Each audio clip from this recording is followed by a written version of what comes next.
Welcome to another edition of the NarikChase channel. I'm your boy NarikChase, and in this video we're going to be reviewing Season 1 of...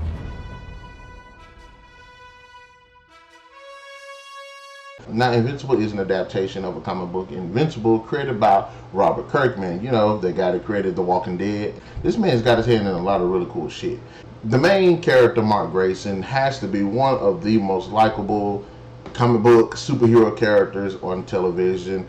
I would even say he's just as interesting as Terry McGinnis from Batman Beyond, and just as likable as Virgin Hawkins from Static Shock. He's actually likable, he's relatable, he has a lot of issues balancing his superhero life with his own personal life. I like that dynamic of his character, and again, this isn't something that you haven't seen before. Again, Spider-Man had to deal with the Batman Beyond, Static Shock, you know, shows like that. Stargirl was at a really good pace.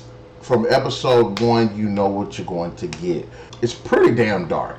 Definitely a good coming of age, and it's definitely not made for kids, because there's a lot of bad stuff happen to a lot of people in this show. If you want to see like Man of Steel level of destruction and chaos, and this people die, they are not shying away from that. First, again, I did like Mark. Mark is a great character. He's one of my favorite characters, and it's definitely inspired me to actually go back and read the comics now.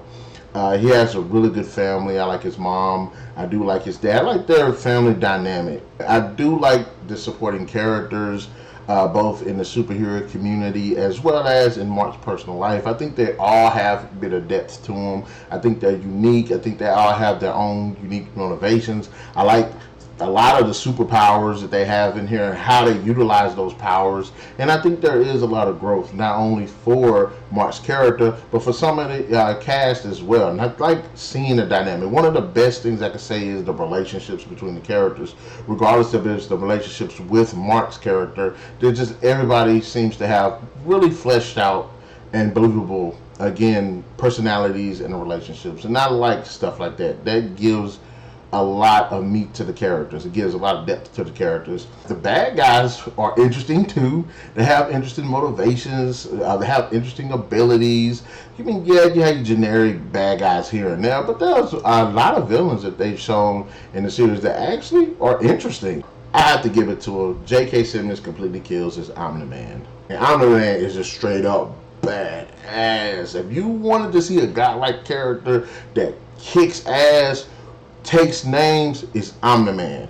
But I don't think he could do it without the strong, complex voice performance by J.K. Simmons. J.K. Simmons is one of my favorite actors, and I'm glad that he can actually project himself through the voice performances as well, apparently.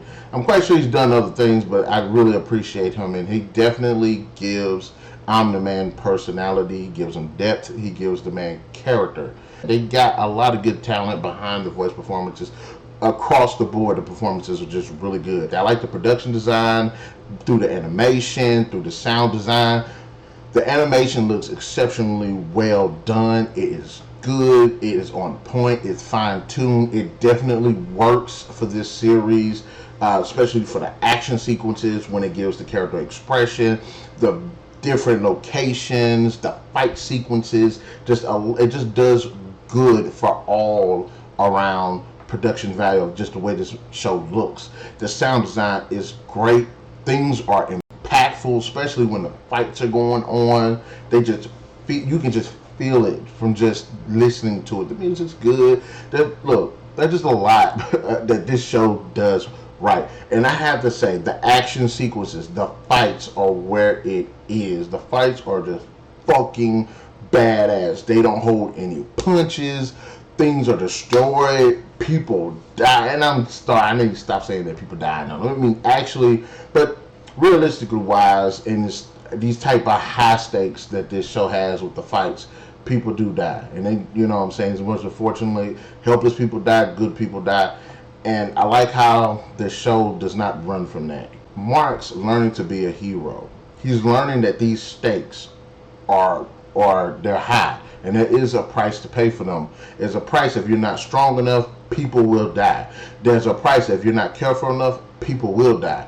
even if you are careful, even if you are strong enough, people will die, and you have to be the one to bear that on your shoulders. And I like that. They show that this is not a game. If you have not gotten Amazon Prime Video, get it. I love fights. Superhero stuff ain't good without fights. The fights in here are insane. They are brutal. Again, Man of Steel level of type brutality. And when people die, it's gory. It's gory, it's bloody. And they hammer that nail into the damn coffin. And I love it. My favorite episode is actually the first episode, It's About Time. And the reason why I like this episode, because it introduces us to a likable character, a relatable character, and it actually sets the tone. Invincible Season 1 definitely deserves a 5 out of 5. I like the characters, I like the scenarios, the story.